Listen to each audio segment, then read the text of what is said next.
WhatsApp guys, কি অবস্থা হবার? আজ আমরা আলোচনা করব মাই নেম সিরিজের লাস্ট এপিসোড নিয়ে। গত এপিসোডে আমরা দেখেছিলাম পিল্টো এজিনকে তার আসল নাম জিজ্ঞেস করে, বাট সে তাকে বলে না। এদিকে হসপিটালে সাগিওর হুশ চলে আসে। অন্যদিকে সৈমজিন তার উকিলকে বলে এজিনকে আমার একটা মেসেজ দিয়ে আসো। তো সৈমজিনের উকিল এজিনের কাছে এসে বলে সৈমজিন বলেছে আমি তোমাকে কোনোভাবেই জেলে দিতে দেবো না, তো তুমি আমার কাছে চলে এসো। এরপর উকিল পিল্ডোকে বলে এজিনের অনেক কেটে গিয়েছে, তো তাকে হসপিটালে নিতে হবে। বাট পিল্ডোরা রাজি হচ্ছিল না। তো উকিল বলে মিডিয়া জানার জন্য উৎসুক যে কি হয়েছিল, তো আমি কি তাদের বলবো হয়েছিল কি? তো কোনো রাস্তা না পেয়ে তারা এজিনকে হসপিটালে নিতে শুরু করে। তখন উকিল সৈমজিনকে কল করে বলে যে ওকে হসপিটালে নিয়ে যাচ্ছে। সৈমজিন তার লোকদের বলে ওকে ওখান থেকে নিয়ে আসো যেভাবে পারো। এরপর পিল্ডোরা এজিনকে হসপিটালে নিয়ে আসে। তখনই পিল্ডোর কাছে কল এসে যে সাগিওর হুশ চলে এসেছে। তো এজন্য পিল্ডো সেখান থেকে সাগিওর কাছে যেতে থাকে। তো হেজিনকে যেখানে ট্রিটমেন্ট করা হচ্ছিল সেখানে হেজিন দেখে যে নার্স রয়েছে তাকে সে আগে একবার বাঁচিয়েছিল। তো তার সন্দেহ হয় যে হয়তো সে সৈমজিনের লোক। তো তাকে ট্রিটমেন্ট করতে করতে ডক্টর নার্সকে ব্যান্ডেজ আনতে বলে, আর ডক্টর একজনের সাথে ফোনে কথা বলতে থাকে। এই ফাঁকে হেজিন ওখান থেকে একটা নাইফ নিয়ে হ্যান্ডকাপ খোলার চেষ্টা করতে থাকে। এদিকে পিল্ডো সাগিওর কাছে চলে আসে। সাগিও বলে এজিন কোথায়? পিল্ডো বলে ওকে আমরা ধরে ফেলেছি। সাগিও বলে ডং ইউন দিয়েছেন? পিল্ডো বলে ডোংসাইয়ের ডং ইউন। সাগিও বলে হ্যাঁ, এজিন ডং ইউনের মেয়ে। ডং ইউনের আসল নাম হলো সং জুনসু। পিল্ডো বলে মানে? সাগিও বলে সং জুনসু নার্কোটিক ডিপার্টমেন্টের আন্ডার কভার অফিসার ছিল, তাকে আমি ডুমসাতে পাঠিয়েছিলাম, আর আমাকে এজিন চাকু মারেনি। সাগিও আরো বলে যে এজিন ওর বাবার হত্যার প্রতিশোধ নেওয়ার জন্য তার বাবার খুনির কাছেই গিয়েছে। সৈমজিন ওকে ধোকা দিয়েছে। তখন পিল্ডো এজিনের কেবিনের দিকে আসতে থাকে আর ভাবছিল যে এজিন জেলে তাকে বলেছিল যদি আমি বলি আমি তাকে চাকু মারিনি তুমি বিশ্বাস করবে। এদিকে এজিন কোন রকমে হ্যান্ডকাপ খুলে ফেলে। তখন ওই মেয়েটা তার কাছে চলে আসে আর তাকে একটা গাড়ির চাবি দিয়ে বলে পিছনের দরজাতে পালিয়ে যাও, পার্কিং এ একটা গাড়ি আছে। তো সে সেখান থেকে বের হতে থাকে, তখনই পুলিশরা ভিতরে চলে আসে। তো সেখানে তারা হেজিনের সাথে ফাইট করতে শুরু করে, বাট হেজিন তাদের তিনজনকে মেরে সেখান থেকে পালাতে থাকে। এদিকে পিল্ডো খবর পেয়ে যায় যে হেজিন পালাতে শুরু করেছে, এজন্য সে তার পিছু করতে থাকে। তো হেজিন পার্কিং এ চলে আসলে ওই গাড়িটি নিয়ে সে সেখান থেকে চলেই যাচ্ছিল, তখন সেখানে তার গাড়ির সামনে পিল্ডো চলে আসে আর তাকে ধরে বলে সং জিহু, এটাই তো তোমার নাম তাই না? তো এখন থেকে আমরা হেজিনকে তার অরিজিনাল নাম জিহু বলে ডাকবো। তো জিহু পালানোর চেষ্টা করছিল, বাট পিল্ডো তাকে ধরে বলে প্ল্যান কি তোমার? সৈমজিনকে মারতে দিতে চাও? ওকে ছাড়িয়েছো যাতে নিজে মারতে মারো, এই জন্যই তো। জিহু বলে আমার রাস্তা থেকে সরে যাও। পিল্ডো বলে না, আমি তোমাকে আটকাবো। জিহু বলে সব জেনেই যখন গিয়েছো আটকাচ্ছ কেন? তুমি জানো না আমি এখানে কিভাবে পৌঁছেছি? নিজের নাম নিজের সবকিছু ছেড়েছি বাবার হত্যাকারীকে ধরার জন্য, আর ও আমাকে এভাবে বেকুব বানিয়েছে। তো তাকে না মারলে আমার বেঁচে থাকার কোনো মানে নেই। পিল্ডো বলে তোমার জীবনের কি একটাই লক্ষ্য? জিহু বলে আমার বিষয়ে নাক গলাতে এসো না। তখনই পিল্ডো একটা হ্যান্ডকাপ বের করে তার হাতের সাথে জিহুর হাত আটকে ফেলে। জিহু বলে আমার হাত খোলো, আমাকে এখান থেকে যেতে দাও। পিল্ডো বলে কিভাবে যেতে দিই, যেখানে দেখছি তুমি মৃত্যুর মুখে চাপিয়ে মরছো। তারা এসব নিয়ে কথা কাটাকাটি করছিল, তখনই সাগের লোকরা সেখানে জিউকে ধরতে চলে আসে। তখন পিল্ডো আর জিউ মিলে তাদেরকে মেরে গাড়িতে উঠে পালাতে শুরু করে, বাট সৈমজিনের লোকেরাও তাদের পিছু করছিল। বাট কিছু দূর যাওয়ার পর পিল্ডো তাদের পিছু ছাড়িয়ে ফেলে। সৈমজিনের লোকেরা তাকে কল করে বলে ওই পুলিশ অফিসার ওকে নিয়ে পালিয়েছে।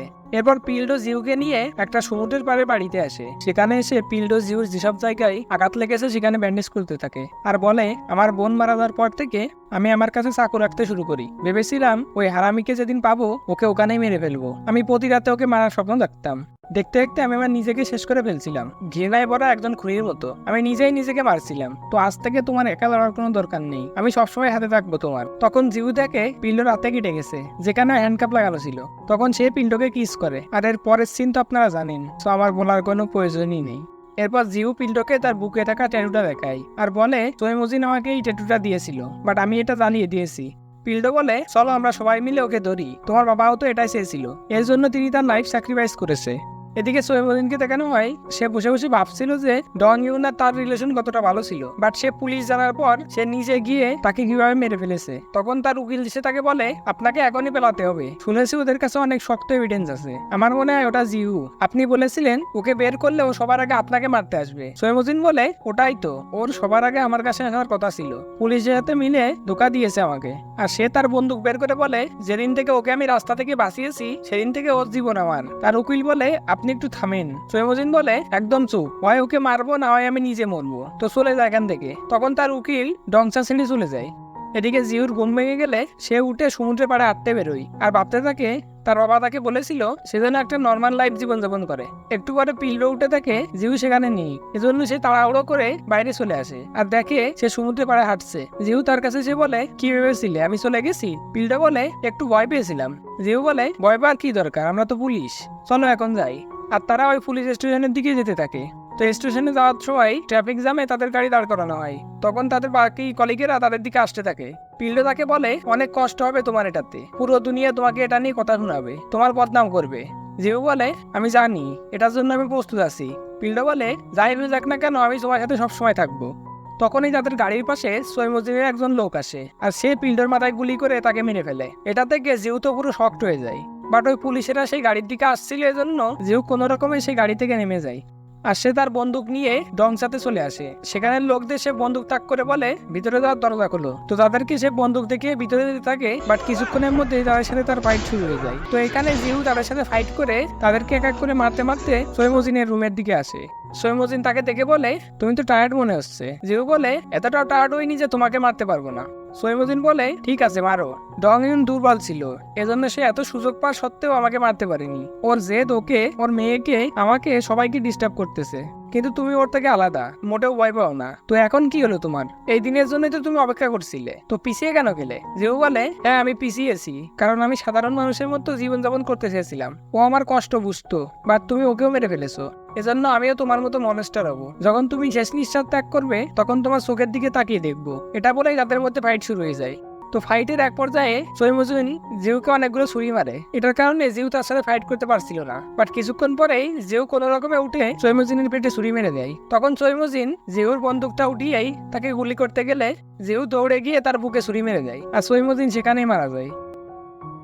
এরপর জিউ তার বাবা ও পিল্ডোর কবরে আসে ফুল দিতে। এখানেই এই সিরিজটা শেষ হয়। সো ভালো থাকবেন, সুস্থ থাকবেন, আর মন চাইলে চ্যানেলটা সাবস্ক্রাইব করতে পারেন। আল্লাহ হাফেজ।